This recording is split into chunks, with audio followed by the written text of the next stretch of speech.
Mic check, mic check, mic check. All right, we live. Welcome, welcome, welcome. I miss the boys though. Every time when I look at some of these old pictures, oh man, way too many memories. Yeah, I wanted to do a live. I believe it was last year because I wanted to do like a recap on the 2024 boys soccer season for the Shea High School, but I've just been busy, so I'll probably do like a quick short one here. Let me see. These are all the old pictures that we had here, but if you're new here, don't forget to drop a subscribe on the channel. I would really appreciate it, and like, share with the world. It would means a lot. This was the final pictures. This was when we went to the finals on Division 2 back on November 9 with Lincoln. But let's go over from the beginning. How did we got here? I remember back in 2023. That was the first time when I went to go work there. Obviously, the previous year I believe was in the 2022 season. That was probably one of the worst year in history for the Shea Boys soccer. I believe they won the whole season without a single win and a tie, so it was pretty much all lost. But I think it was due to not having players available, especially quality players. And obviously the next year was, I would consider like a rebuild, and that's pretty much how everything started. I remember when I went to go work there. Obviously, it was during the off season. I believe we were probably 4 to 5 months before the season started. So basically, we always start training earlier, just to kind of gather the players, and then by the time the season start, we already have like an idea the amount of players that we have and what kind of players do we have. And obviously I had to get to know pretty much the players. And I remember one of the first kids that I met was this kid right here. Where is he? One of the first kid that I met on the field was this guy right here, number 6, Brian. His name was Brian. I remember first time when I went to practice. It was my first time practicing with the kids. I was there probably like an hour earlier, and he was there earlier. And great kid, came up to me, introduced himself, and then we spent some time like talking. And then later on that day, I believe we had number 11, which was Jabril. That was one of the kids that show up. We had Leo, which was number 8, number 14. We had Martin, and I believe that was pretty much some of the players that I remember on the early practice that came in, and the goalkeeper, which was Marlon. And I think that was it. So pretty much that whole beginning, obviously, like, I had to spend some time with the kids, see what we had, and obviously I had to analyze, watch them play, see what we had, the quality of players that we had, see how each kid played, how each one of them understand the game. So it was pretty much like a long process, but it was good because since we started earlier, I had plenty of time to pretty much work with all of them. So every practice, it was something new. So usually I would go whatever session I had planned for the day. I would be at the field, half an hour to an hour earlier. I would set up the field, whatever kits we had, since it was during the off season, usually a lot of kids, showed up, and some kids don't show up. So every day was different. Some days you would had probably like 20 kids, and then the other day you only might had like 10, 15. So whatever day we were training, whatever kids we had, I was pretty much like not only focusing on the session, but I was analyzing pretty much each one of them, what how they will play, how they would read the game, how they will play under pressure, decision making. So I pretty much kept my notebook with me, and every player that was analyzing, I would always write them name down, and I would write it down, what they were good at and what they need to improve. And like I said, the next time if I went to practice and whatever player was there earlier, I would spend a lot of times with, let's say, like if I had this kid here, which he was from Brazil. He The good thing is we had so many kids that were bilingual. So that's when I came in, and I was able to speak whatever language they speak. So that was one of the things that helped a lot. So this kid was pretty much he wasn't tall, he wasn't physical, but he had a pretty good ball control. But one of the things that, for example, he needs, like, that he had to work on to the side, and I would talking to him about things that he could do to improve his game. And each practice, he was getting better. He wasn't on the starting lineup, but so many times that we spent working together, he was able to coming off the bench, making a lot of plays. He was able to make like a lot of play during like the game every time when he had like a certain minute to play. And he was a pretty good kid, solid kid. Listen to instruction, go on the field and do what he was told. So obviously during the off season, when you're like probably like a month before, I'll probably say like no. First we started with the summer league. So basically, summer league is a league that they get a couple teams from D1, D2, and D3, and then they just mix them up, and then they play on a tournament up in Central Falls. That summer league was pretty good because since we were playing against a different team from D1, D2, and D3, that was another progress that every game that we played, first, like, it would start at practice, whatever kits we had, before the game for the summer league. We always would had a game plan. We always would practice a lot of different things, and we weren't like focusing on winning because obviously we were on Division 2, so we had to face some of the D1 team, and they were pretty decent. So every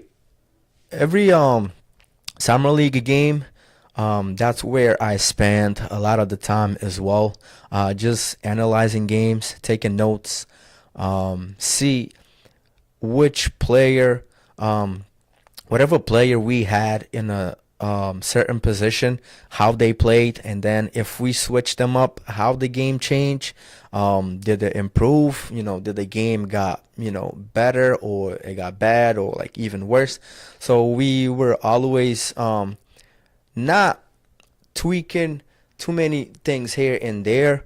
And if we did touch the formation and a certain players, it was maybe one or two players. And the reason that we were doing that is because I was already like planning. Okay, so first game of the summer league. All right, we playing with the let's say like a D3 team. I'll be like, all right, this team is not great, so let's just put like a certain players on this position, and also the formation. since they were like a bottom teams, like we didn't focus on playing way too defensive. So we were like trying to be like more like, on the attacking role and try to like dominate the game as well.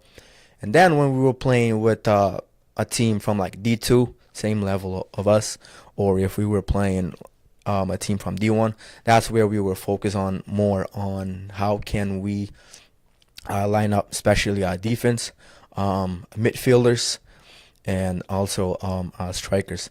So Summer League was pretty helpful because we were able to analyze a lot and then be just getting prepared by the time like the season start. We at least we had like an idea when we were playing with a top five teams how we will line up, what formation we had to use that would fit the team well. And that was pretty much it during the for the summer league.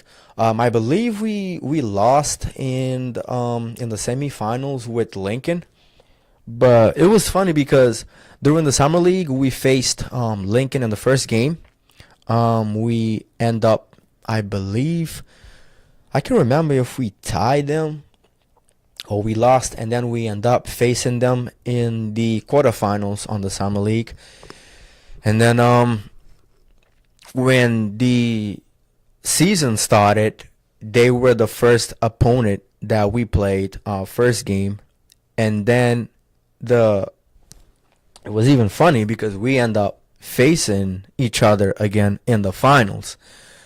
But after the summer league, after we got eliminated in the quarterfinals, we had I believe we had two scrimmage before the season started. One was with Classical High School. I believe Classical wasn't that great. They were like probably like really bad. I believe that game that we played, we beat them. I believe it was 6-6. I think 6-1, 5-1. And the second scrimmage that we had was with Cranston West. I believe Cranston West was D1 back then. We played at their home. I believe we ended up losing 5-0. But me personally, like in my opinion, from all those games that we played on that season, that loss that we had against like Cranston West, that was one of the game that, even that it didn't count, but it was one of the game that really woke us up, especially us as the coaches, because we were able to learn a lot from that game. Obviously, Cranston West, they were pretty good team. They had like a lot of quality players, and the way we played with them that day was pretty much awful. The kids, was all over. They were all over the place. They couldn't focus on the game. Everybody was making way too much a mistake, not only defensive wise but attacking wise as well. And that loss was one of the games that really woke us up. And obviously after that game that we lost, I spent a lot of time doing my homework, thinking about that game, like what went wrong, what we could have done better, even like if we couldn't win, but at least to play the game better. So I remember like a lot of times I used to stay up probably around like 3 o'clock in the morning, especially like on the weekends, like Fridays, Saturdays. I used to spend like a lot of time just like doing like a lot of research, coming with like a different practice session to run when we practice, um and then we were just had to obviously we had to get ready for the season because we didn't have much time. And it's funny because the first game that we played was a home game against Lincoln. I believe they were winning in the first half by 2-0. we made it two mistakes in the first half on top of the 18, and they scored two goals on a free kick. Same player, same spot. They scored two goals, and second half, we just had to talk with the kids, tell them like what we need to do and how can we improve the game. And the second half, we came back. They showed up. And we end up tying the game 2-2. And I think from that whole season, from all those games that we played during that season, I think I only missed maybe 2 or 3 games, because that year I was kind of tight, not only with the high school coaching, but I was also working at Scorpion, doing a part-time, especially Tuesdays and Thursday. So because I was working with the 2017s and 2018s, so there was a couple times that I couldn't miss those practice for the Scorpions. So, and it was on the same day that we had a game away, so I couldn't go to those games. But I believe those couple of games that I didn't win, we lost. But it was a long journey. Let's move here to the next picture. What do we have here? Jaja. This kid, man. This is probably by far like one of the bravest kid like I've met that year. This kid, obviously he came in, he needed a lot of work to do. This kid was, he had like a really bad touch, dribbling not too well, 101 dribbling, like he wasn't good. He was one of the spot that he was able to fit in was as a right back. And first time when I saw this kid play, I'm like, I don't think he has what it takes to be on the team. But after a couple of sessions that we were running, being able to show up to practice on time, every time when you give him instruction, he would go on the pitch either in practice or in games, and he would step up and play and give his 100%, either on training or on game. This kid was on top, of his like duty at all times. And one of the things that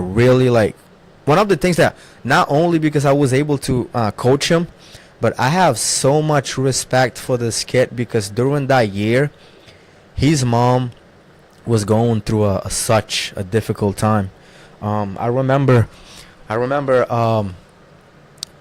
his mom reached out to me, and she was like, I'm sorry to tell you, but I'm going through a really difficult time right now.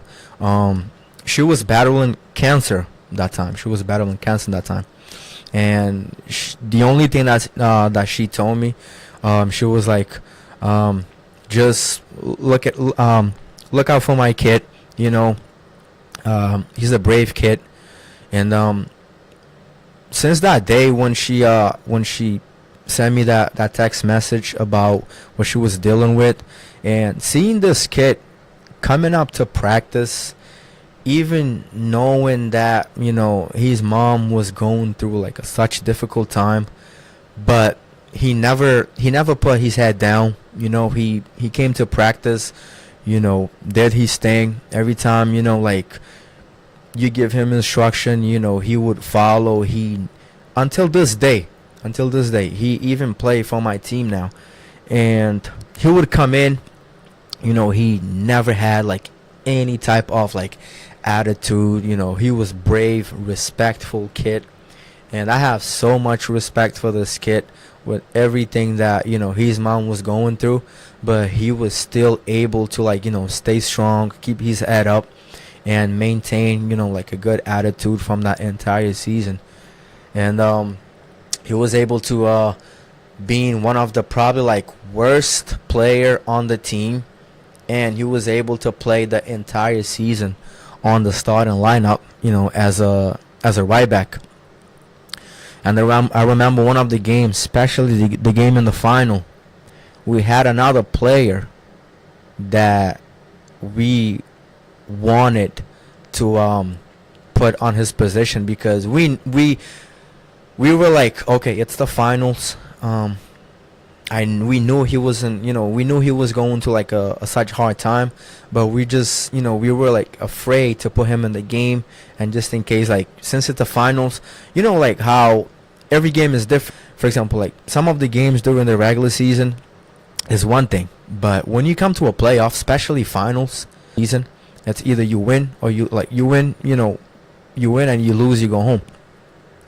And they were like, for example, the two other coaches were thinking about not starting him, but me personally, like, I just gave him my opinion, and I told them, look, this kid, been working hard since the entire season.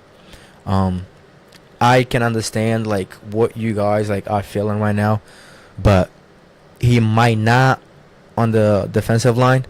But one thing that I can guarantee you guys for sure is he never give up. He always fight.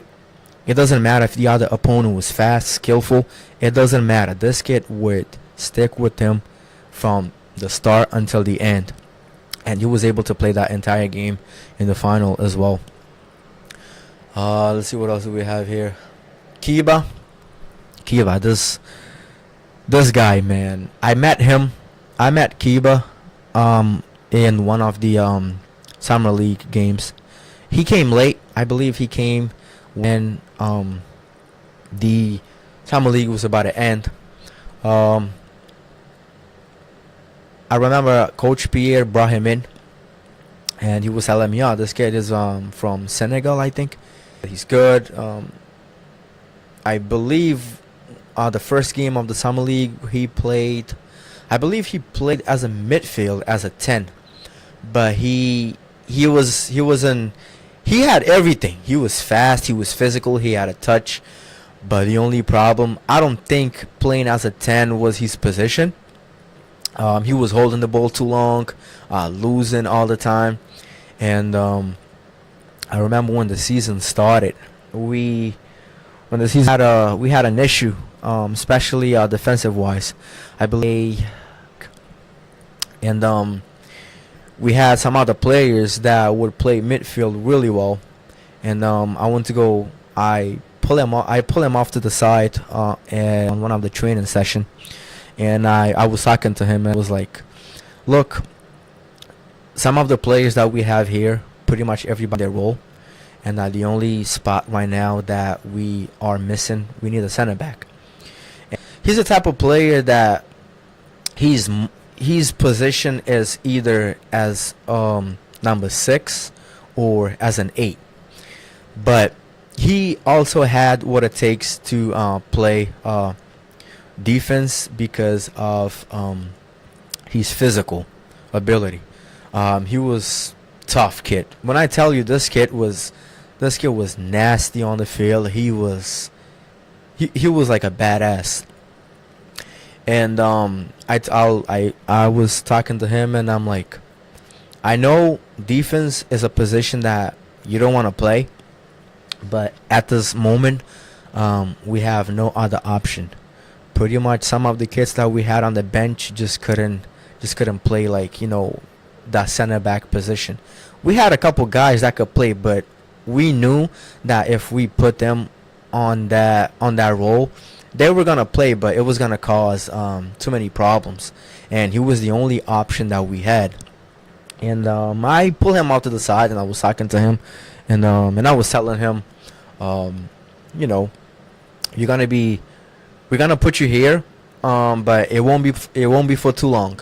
I'm pretty sure somebody is gonna get better, and somebody's gonna step up, and after we find that person, we're gonna move you to a different position. And that's what we did. I believe he only played 2 games as a center back, and then we were able to find somebody that fill out that center back role, and we end up moving him as in 6, and that's where he pretty much played the entire season.